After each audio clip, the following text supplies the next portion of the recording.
What's up, people? I'm Shaggy, the opinionated hippie, and this is part three. I always have a hard time saying opinionated. This is part three of my ranking the Frank Zappa guitar solos within the framework of a one specific album. This is part three. Part two, I ranked the solos from the Fall 75 Zagreb Ljubljana, sorry if I'm mispronouncing that, I'm sure I am, release. And so I thought it would be interesting to follow up with the FZ Aussie release, which came out way back in 2002.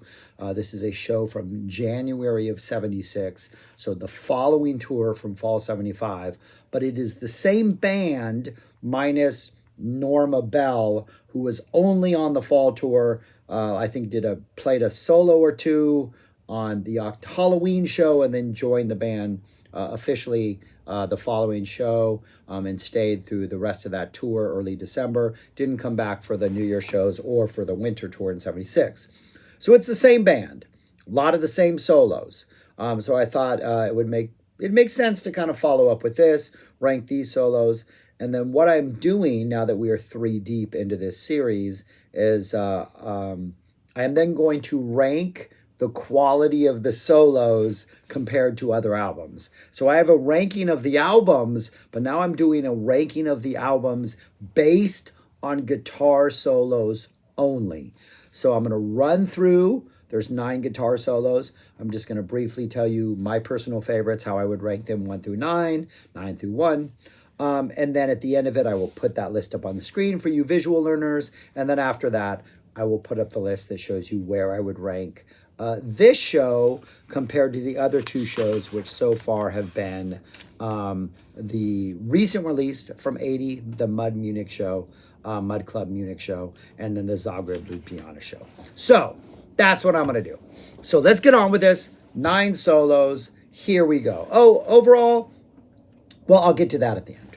Overall, the number 9 solo, I think was the exact same case as the previous show, Dirty Love. I think this Dirty Love solo, which again is just, I think it's 4 bars. Frank just doing what he has to do, gets it out of the way. This song as a solo, when they would play this song in 79 and 80, and like in the 80s, Frank wouldn't even bother to play the solo on this. He would give it to other people. That's how short and inconsequential it is in Frank's mind. Less interesting than the Zagreb solo, just does what a Dirty Love solo is supposed to do. Number 8 is Muffin Man. Again, your sort of end of the show, leave it all on the floor type ending solo. Again, I don't think this one is as interesting as the Zagreb solo, or actually I gave it, much less interesting. I give it a much lower numerical score. Does what it's supposed to do as an ending Muffin Man show, but I don't think it's as inspired or as sort of like memorable or impactful as that previous one. But that would be number 8, Muffin Man. Number 7 is the Illinois Enema Bandit. This is it's a fun solo. It's loose, kind of playful.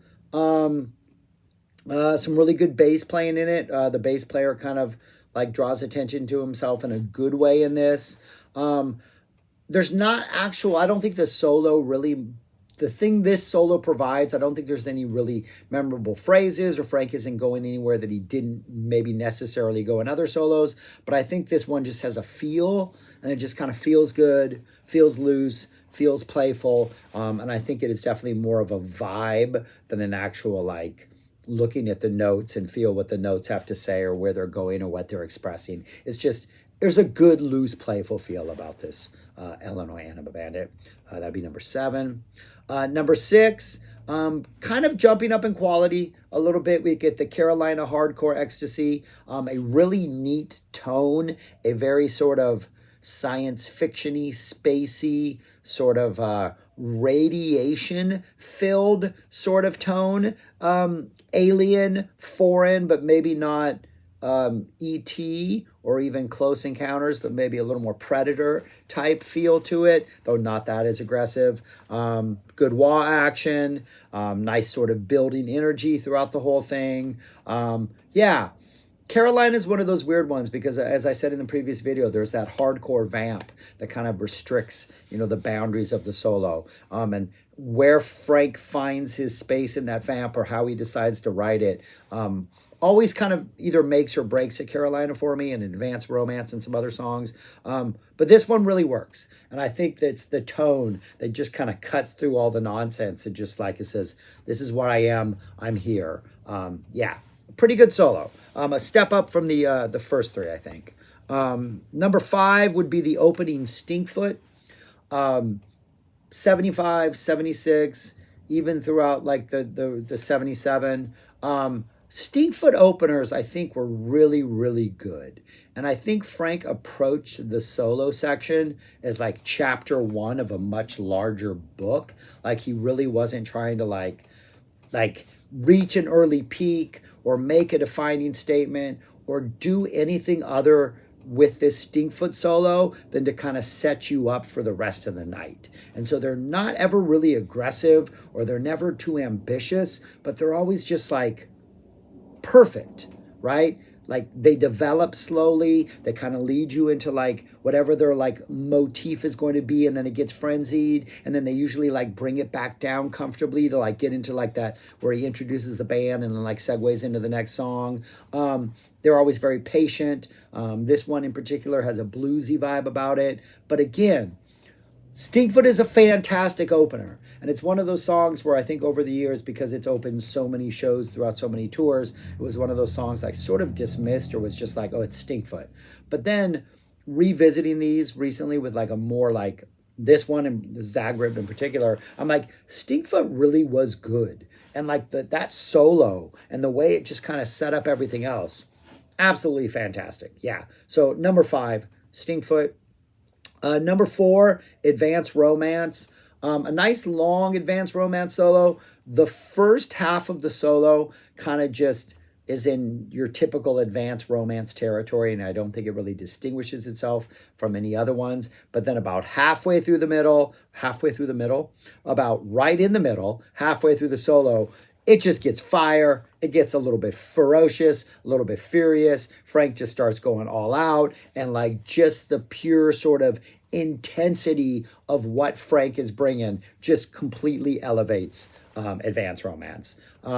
Some of these, a couple more on the list, the Stinkfoot that preceded it, I think benefit from Frank having like sort of like an idea that he's trying to achieve, and it might take a while for us to like travel with Frank to get to like the high point. This is one of those where all of a sudden Frank was just like, nope, we're going for it. And it just like takes off and just starts tearing into the guitar, and things start to get a little bit nastier, a little bit more furious, and a little more just like the band's like, oh yeah, we see where we're going. We can do this. We can get a little bit more crazy. And the second half of this Advanced Romance, after what I think is maybe not pedestrian, but maybe not, it's just your typically good Advanced Romance. He definitely turns up the heat about midway through and ends on quite a high note. That would be what is that number? Number 4, Advanced Romance. Number 3, Filthy Habits. I mean, it's a vibe, people. It's a groove. It's a vibe. The Bozio sounds amazing. The bass player sounds amazing. The energy is great. The tone in Frank's guitar is great. It's sinister. This isn't a solo that really feels like it's going anywhere. Like it doesn't feel like there's reaching a peak as much as the entire thing is like just this like uncomfortable kind of sinister tale. You ever see the movie Fear and Loathing in Las Vegas? Like these Filthy Habits solos kind of remind me of Fear and Loathing in Las Vegas, a movie which, the book, obviously, but I'm referencing the movie in particular because the movie was filmed in such a way to make you feel uncomfortable, like the camera angles, the images, like it was meant to elicit a fear and loathing response in the viewer, and I think it does that. And I think these Filthy Habits solos have that vibe. Like no matter what is actually happening with Frank's guitar, the groove, the vamp, the tone, Frank's just attitude towards it just gives it this somewhat like there's a sinister energy to it. You feel like you're hearing a tale of something that like you're intrigued by, but maybe you don't want to know.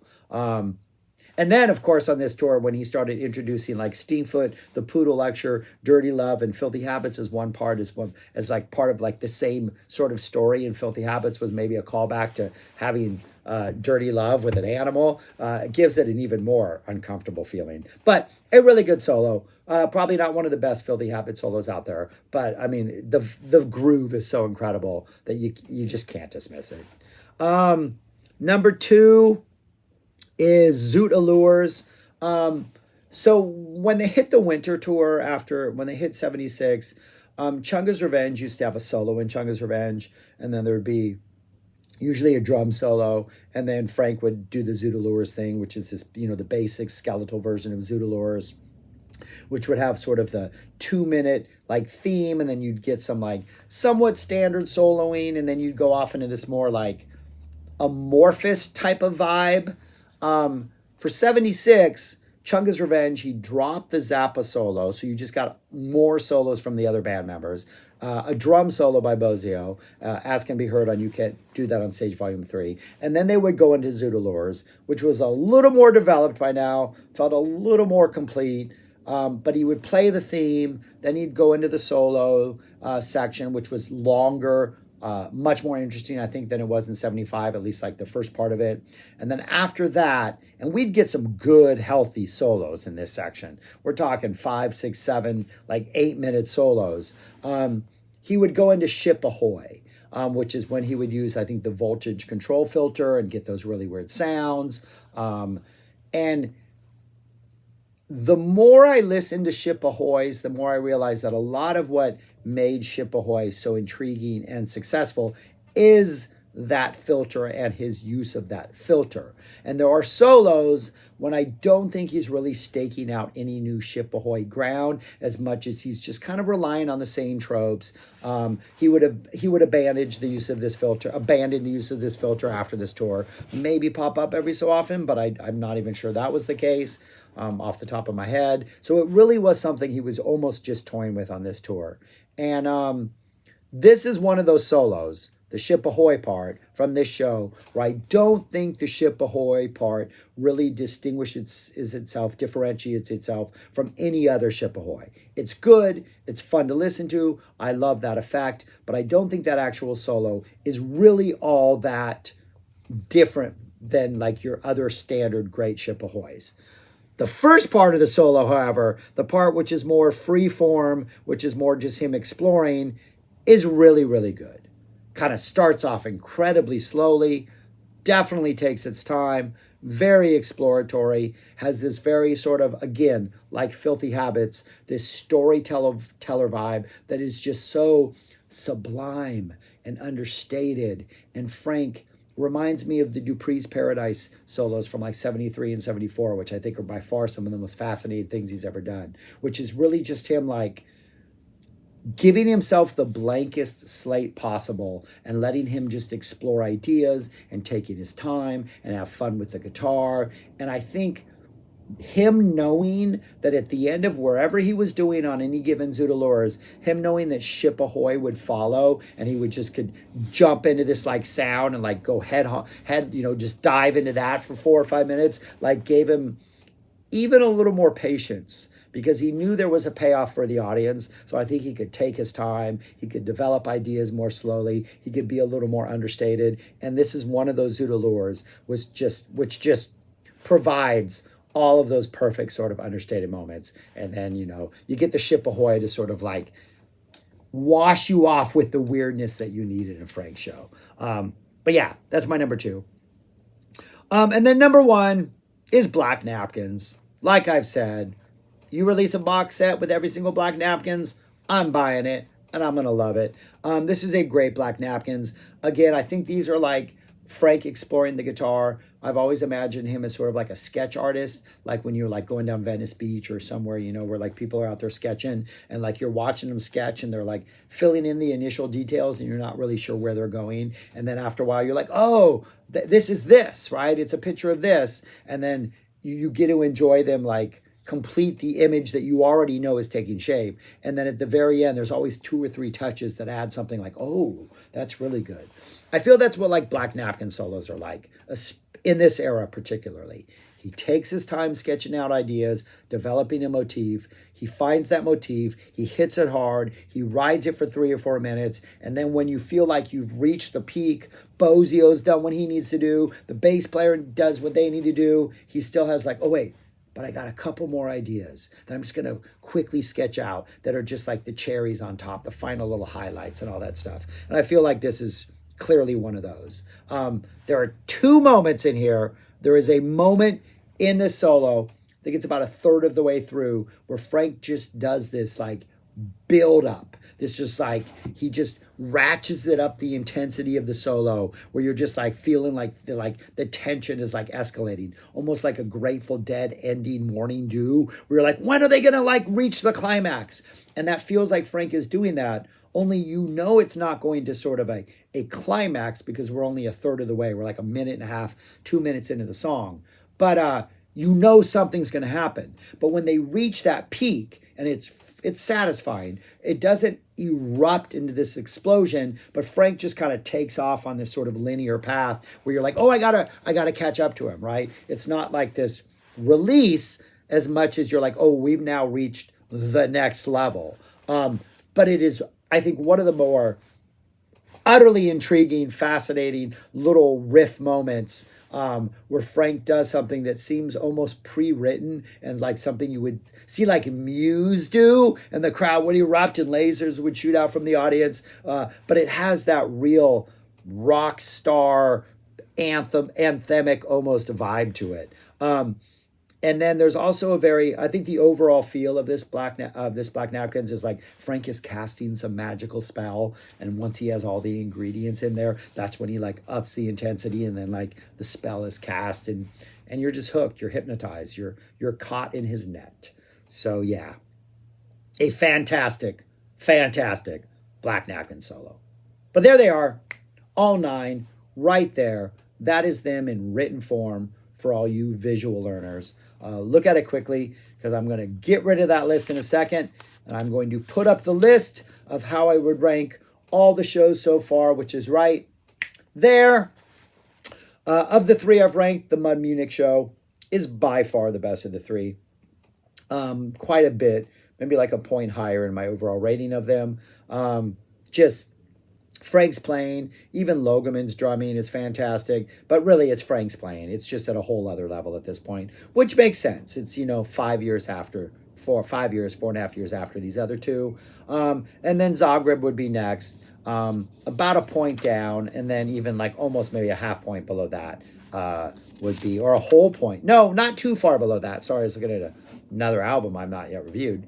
But yeah, and then not that far below that would be the FC Aussie show. And I really think it's that Black Napkins, that Zoodalures, and that Filthy Habits from this show, which kind of raise the bar and get it a little bit higher. Those are the 3 that kind of save this show. But it is, of the 3 I've done, my least favorite solo-wise.